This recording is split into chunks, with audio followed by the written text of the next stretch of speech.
My name is Nitin Agarwal, and I'm a Baldwin Energy Chair and Donaghy Distinguished Professor at University of Arkansas, Little Rock, and I'm also the founding director for Cosmos Research Center. I'm curious about the co-evolution of communication technologies and human behavior and its societal implications. I'm curious. I'm curious. I am curious. Curious. By nature. Welcome to Curious by Nature. I'm Jessica Johnson from Newswise. So much of the information we consume is from social media sources. Often it's helpful, other times it's misleading, and sometimes it's harmful. We all know this. Who is protecting us from being duped by disinformation? Researchers at the University of Arkansas Little Rock have created Cosmos, a collaboratorium for social media and online behavior studies. Their data analytics are very sophisticated, and they are constantly finding new ways to monitor all types of behavior online and examine things like anti-West propaganda campaigns, COVID-19 disinformation campaigns, elections, conflicts, wars, terrorism, and violent extremism. This week, we're speaking with the director of Cosmos to discuss the ways they're analyzing online behavior. Dr. Agarwal, thank you for joining us and tell us about your work. Right. So, unlike the name suggests, it's not about space technologies, but we are growing like space. We are expanding. We have a staff of over 30 folks, researchers, students, postdocs, data engineers, etc., from various parts of the world who are attacking the problems that confront us today in terms of misinformation, disinformation, cognitive threats from this multi-disciplinary and a multi-regional, multicultural perspective. Cosmos stands for Collaboratorium for social media and online behavioral studies. So I'd like to hear more about kind of maybe the lesser known good, bad, and ugly behaviors on social media, because a lot of us have heard and have seen some of them, but I think you maybe have a particular viewpoint that many people don't know about. Absolutely. So I started this research on social media and largely socio-technical behaviors and the evolution of our socio-technical behaviors as these digital communication platforms emerge and evolve. What type of behaviors manifest through these technologies, the affordances that are created by these platforms, how those affordances change our behaviors, change our lifestyle, but more importantly, the type of social processes that we see today in natural world, how those are being influenced. For instance, when social media came around in 2005 and so on, that's when I actually started doing my research in these platforms. We saw a lot of social political transformation. Social media was considered as a force of good, a positive vehicle of change. We saw Arab Spring. We saw many other types of socio-political transformations that led to democratization of various regions. So that was where we saw a positive force, a good side of social media. There are a lot of other uh, movements, campaigns that I've studied over the years. One of the prominent movement that's always sticks with me is the Saudi Arabian women's right to drive movement or right to gender equity laws. That was a very interesting movement where very early on, the movement caught up to social media platforms, started using cohesively YouTube, Twitter, Facebook, and many other applications that were offered during those times through Google, etc. So they use these platforms to spread awareness about gender inequalities, uh, bias laws, etc. And that resulted in fact, the kingdom to lift the ban. So that was the starting point for us to start looking at social media research and how social media can influence the behaviors and also help societies achieve their goals, their aspirations in a more democratic manner. But as we know, all technologies have both good as well as the bad side, the ugly side. Depends on how we want to use that technology. Lack of moderation or the lack of regulation on these platforms or the democratic nature, assuming that everyone is going to behave nicely on these platforms and everyone having a voice actually led to some of the problems that we see today, whether it is bullying, whether it is cognitive threats, misinformation, disinformation type of efforts, toxicity, etc. So those are really ugly natures of the social media platforms. So, what are specifically maybe some examples of dangerous disinformation recently? In our research center, we have several projects that are all funded by U.S. National Science Foundation, U.S. Department of Defense, to the tune of tens of millions of dollars, where we are looking at broadly how these platforms are used by deviant actors to, for instance, spread a misinformed narrative and use that to transform individuals to groups, groups to mobs, and lead to violent protests, violent acts, violent extremist acts. Not only that, but also how during COVID-19, when we were working with the Arkansas Attorney General's office, we saw how misinformed narratives about vaccines, about masks, about quarantines, about various other non-pharmaceutical measures were pushed in these platforms. Sometimes even home remedies without any scientific evidence were pushed on these platforms that could really have damaging effects, life-threatening impacts on the society. Not only that, in many cases, we also conduct studies in different parts of the world where we have seen marginalized communities like the Uyghur Muslim communities in China, Xinjiang region. They've also been the targets of such misinformation campaigns or disinformation campaigns rather, um, and that impacts their livelihoods, how they are absorbed in the society, how they're seen in the society. Um, and more importantly, what we have also seen is how these misinformation narratives can also give rise to toxicity on these platforms, and how these toxic narratives then polarize the discussions or kind of fracture the communities into these echo chambers or filter bubbles. So all those type of impacts are fed from these misinformation campaigns, cognitive threats. Can you tell, or do you know, which are the countries that are the, let's say, top sources of disinformation? We want to understand which countries are spreading misinformed narratives about these exercises. So the top of the chart is always Russia. So we see that a lot of misinformation narratives come from Russia. When you go to Indo-Pacific region, you will see a lot of propaganda that comes from the pro-Chinese sources that talk about assimilation into China. China is the parent country, and China is there to develop that region more systematically, more economically, more socially, more culturally.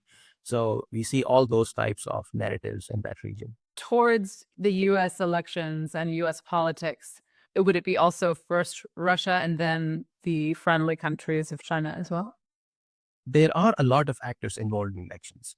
Just like we saw a bunch of fake news bloggers in Macedonia, they had really no agenda. They were just out there to make quick money, right? So there are a lot of such actors. However, there are such similarities. When we look at Taiwanese elections, when we look at Canadian elections that we did a impeachment study a few years ago, the page that they borrow from that playbook is the same. The playbook is the same, the page is the same. They're trying to just create confusion and chaos into the system and hammer on those issues even before the elections that are very divisive, that can generate a divisive rhetoric. That is what their agenda is. I don't think they care for who wins the election. The idea is to unravel the fabric that we have, trying to hammer on those issues, trying to polarize the discourse. Yeah. And many studies have shown that the disinformation actors were found in both sides of this debate.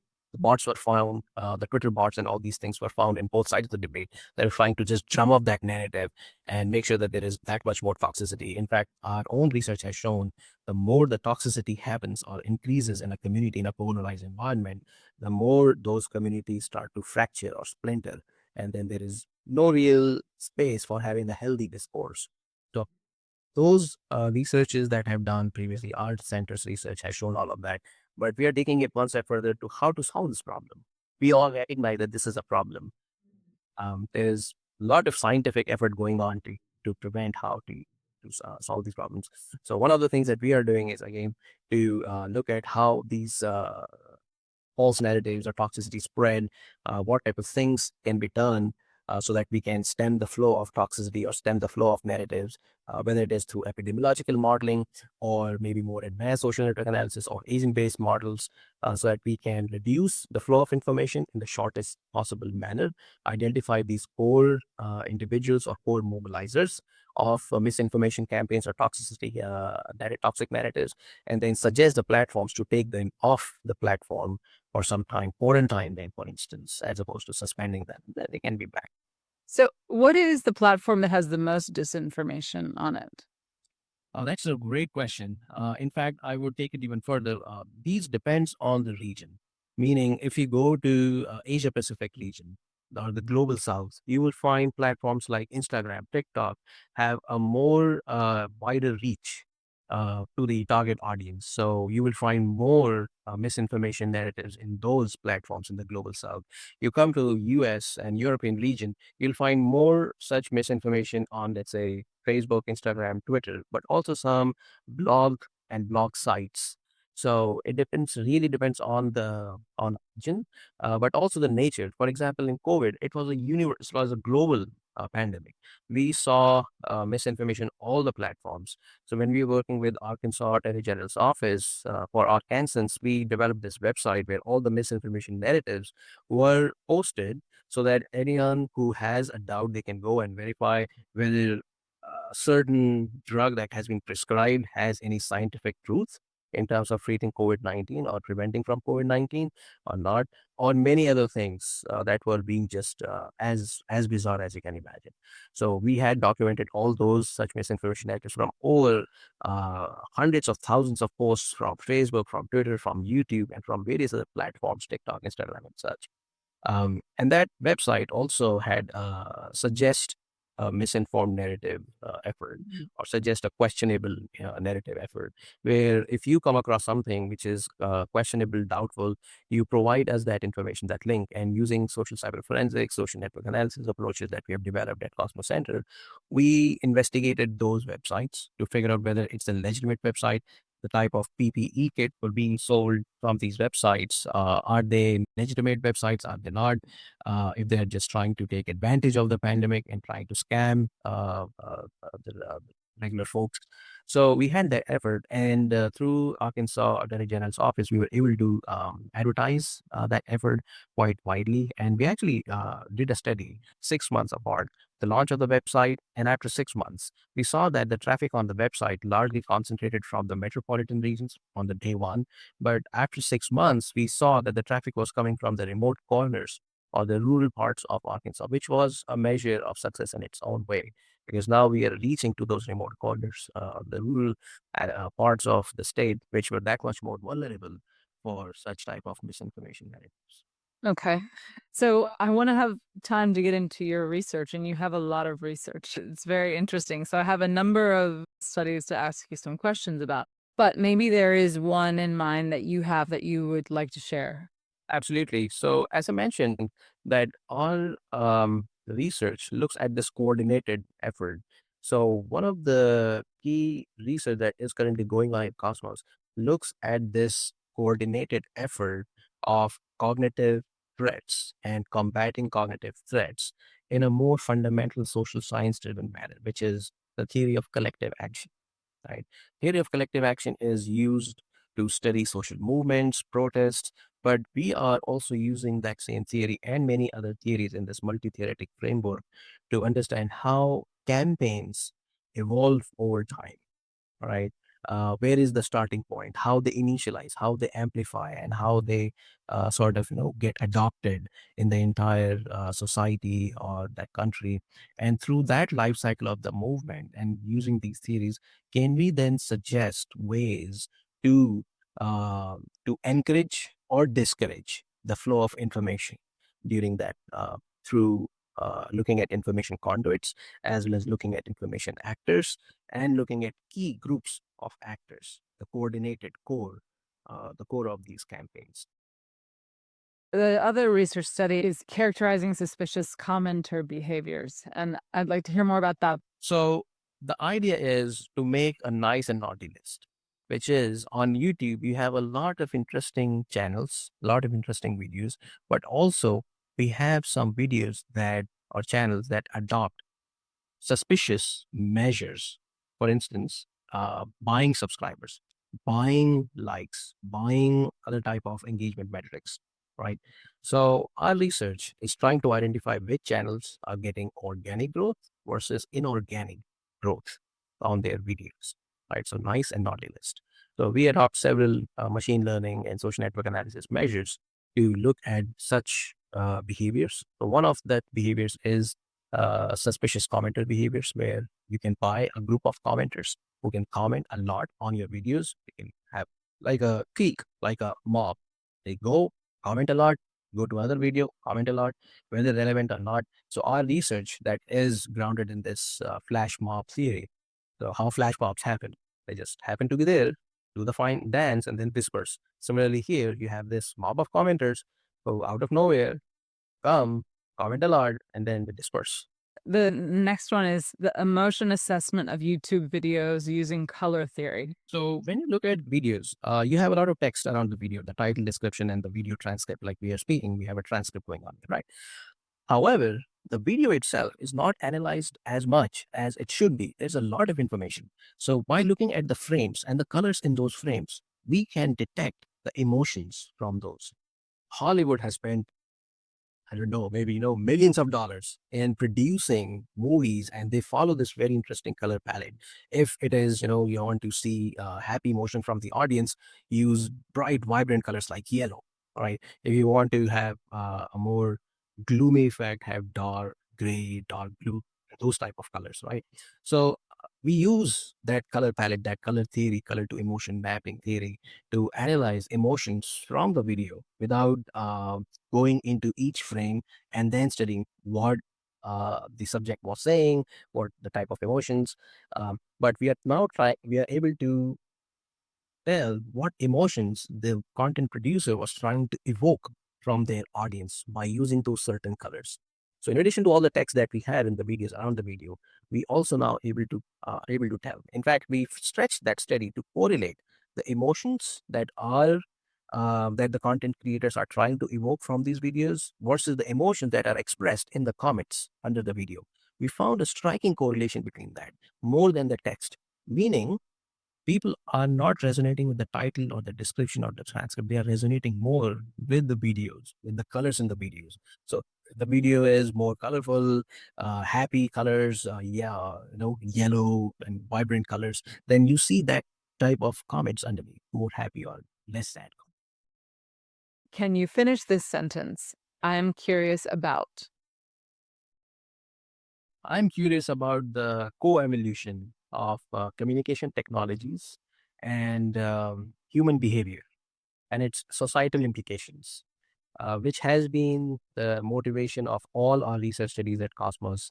Uh, what, as research scientists, as researchers, what can we do to make social media platforms safer, to make our lives easier, especially in this deluge of misinformation? And I call them as cognitive threats because essentially that's what they're trying to do, to influence our beliefs and behaviors.